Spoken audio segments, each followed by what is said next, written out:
YCP పాలనలో కడప నగరం పరిస్థితి అధ్వానంగా మారిందని టీడీపీ అభ్యర్థి మాధవిరెడ్డి ఆరోపించారు. ఎన్నికల ప్రచారంలో దూసుకుపోతున్న ఆమె సైకిల్ గుర్తుపై ఓటు వేసి గెలిపించాలని అభ్యర్థిస్తున్నారు. వైసీపీ పాలనలో ప్రశ్నించిన వారిపై దాడులు చేశారని మాధవిరెడ్డి మండిపడ్డారు. అంజాద్ బాషా కార్యాలయం సెటిల్మెంట్కు కేర్ ఆఫ్ అడ్రస్ గా మారిపోయిందని ఆగ్రహం వ్యక్తం చేశారు. కడప గడపలో తెలుగుదేశం పార్టీ గెలిచి చరిత్ర తిరగరాస్తుందని ధీమా వ్యక్తం చేశారు. చంద్రబాబుతో మాట్లాడి కడప కోసం ప్రత్యేక నిధులు తీసుకొస్తానంటున్న మాధవిరెడ్డితో మా ప్రతినిధి శ్రీనివాస్ ఫేస్ టు ఫేస్. ఈ ఎన్నిక సమరంలో రాయలసీమలో కడప అనేది చాలా కీలకంగా మారింది. కడప టీడీపీ అభ్యర్థిగా మాధవిరెడ్డిని అప్పట్లోనే చంద్రబాబు ప్రకటించడం జరిగింది.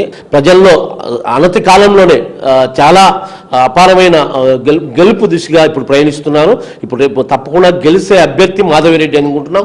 కాబట్టి ఇప్పుడు వరకు వచ్చిన ప్రజా సమస్యలు ఏంటి, తర్వాత గెలిస్తే ఆమె ఏం చేయబోతున్నారు అనేది ఆ మాటలో విందాం. కడపలో మీరు నన్ను అభ్యర్థిగా నిర్ణయం చేసుకుని నాకు ఇమ్మీడియట్గా నన్ను అనౌన్స్ చేసేసేయండి. నాకు ఇక్కడ సంబంధించిన పనులు చాలా ఉన్నాయని చెప్పేసి ఆయన కూడా చెప్పినట్టే నన్ను సెప్టెంబర్ 8 ఇన్ఛార్జిగా ప్రకటించితే సెప్టెంబర్ 9 నుంచి మేము ప్రజల దగ్గరికి వెళ్ళడము, ప్రజల సమస్యలు తెలుసుకోవడము, ప్రతి ఒక్క వీధి, ప్రతి ఒక్క గల్లీ, ప్రతి ఒక్క గాల్ని, ప్రతి ఒక్క వార్డు, ప్రతి ఒక్క బూత్ ఎక్కడ చూసినా ఏ సమస్యలు ఉన్నాయని పూర్తి అవగాహనతో ఈరోజు నేను ఎలక్షన్ ముందుకు వస్తున్నాను. ఇది నాకు చాలా సహకరించింది. 8 నెలల నా ప్రయాణం అనేది ఒక రీసెర్చ్ ప్రోగ్రాం లాగా కంప్లీట్గా కడపని పరిపూర్ణంగా అవగాహన చేసుకుని వస్తున్నాను. నేను ఈరోజు ఛాలెంజ్ చేసి చెప్తాను, అంజద్ బాషా గారికి కూడా నాకున్నంత అవగాహన లేదు అని చెప్పేసి ఘంటాపదంగా చెప్పగలుగుతాను. నేను తిరిగినంత ఈ 8 నెలల్లో ఈ యొక్క 14 సంవత్సరాలు ఆయన కార్పొరేటర్గా కానీ, ఎమ్మెల్యేగా కానీ, అదే డిప్యూటీ సీఎం అయ్యారు. ఇప్పుడు కానీ ఎప్పుడు తిరగలేదు. ఏదో పైన 2-3 ఇళ్లలో తిరగడము. ఈ 5 సంవత్సరాలే మరీ అధ్వానంగా.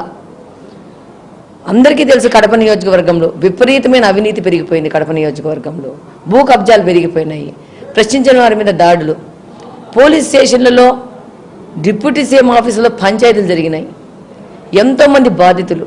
మేనిఫెస్టో చంద్రబాబు కాకుండా కడపలో మాధవిరెడ్డి ఏమైనా ప్రత్యేకంగా మేనిఫెస్టో దర్చుకొని ప్రధాన సమస్యలను నేను టార్గెట్ చేసా, ఆ సమస్యలు తీరుస్తాము అనే సమస్యలు ఏమైనా మీరు టార్గెట్ చేసుకున్నారా? మీ మేనిఫెస్టో ఏమైనా కడపకు సంబంధించి? నేను నా మేనిఫెస్టో రిలీజ్ చేశాను, అది మీ అందరికీ తెలుసు. దాంట్లో ముఖ్యంగా నేను చెప్పింది మహిళా దర్బార్ ఒకటి చేస్తానని చెప్పేసి ప్రతి ఒక్క డివిజన్లో నెలకి డివిజన్ బేస్ కింద 1-2 చోట్ల నేను మహిళా దర్బార్ పెట్టి ఈ పింఛన్లు కానీ, ప్రభుత్వ పథకాలు కానీ బాధితుల వద్దకు, లబ్ధిదారుల వద్దకు చేరట్లేదు.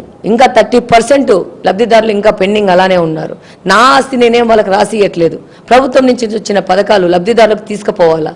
ఇంకా చాలా మంది ఈ వాలంటీర్ వ్యవస్థ ఈ జగన్మోహన్ రెడ్డి తీసుకొచ్చేసి సచివాలయాల చుట్టూ, వాలంటీర్ల చుట్టూ తిరుక్కుంటా వాళ్ళకి ఈ పథకాలు చేరక చాలా స్తబ్దతతో ఉన్నారు, చాలా అసహనంతో ఉన్నారు.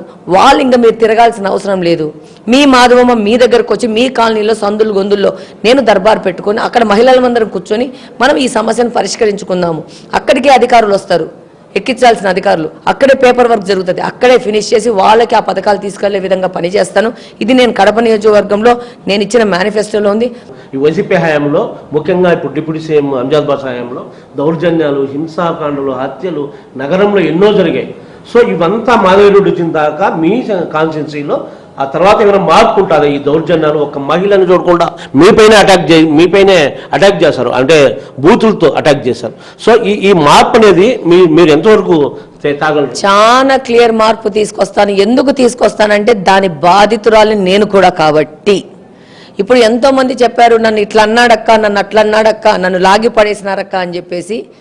నేను చెప్తున్నాను, ఆ విధంగా వాళ్ళ యొక్క దానికి నేను కూడా దాడికి గురైనాను కాబట్టి ప్రతి ఒక్క మహిళల రక్షణ, మహిళల సెల్ఫ్ రెస్పెక్ట్ దిశగా పోతాను. డెఫినెట్గా ఒక సమగ్రమైన మార్పు తీసుకొస్తాను. కడపను కబ్జా రహిత కడపగా తీసుకొస్తాను. ఈరోజు కడపలో ఎంటీ ప్లాట్ల ముందు సెక్యూరిటీలు పెట్టుకొని ఉండాల్సిన స్టేజ్ తీసుకొచ్చినారు. ఎప్పుడన్నా చూసినామా? మొత్తం అట్లా జరిగిన అసాంఘిక కార్యక్రమం కావచ్చు, దౌర్జన్యాలు కావచ్చు, అన్నిటికి కూడా పుష్టిపడుతుంది. నేనంటే ఎందుకు చూపిస్తా, 3 దశాబ్దాల చరిత్రను తిరగరాస్తా, చంద్రబాబు బహుమానం ఇస్తా అంటున్నారు మాధవిరెడ్డి గారు. వీడియో జర్నలిస్ట్ వీరనారాయణతో శ్రీనివాస్, ఏబిఎన్.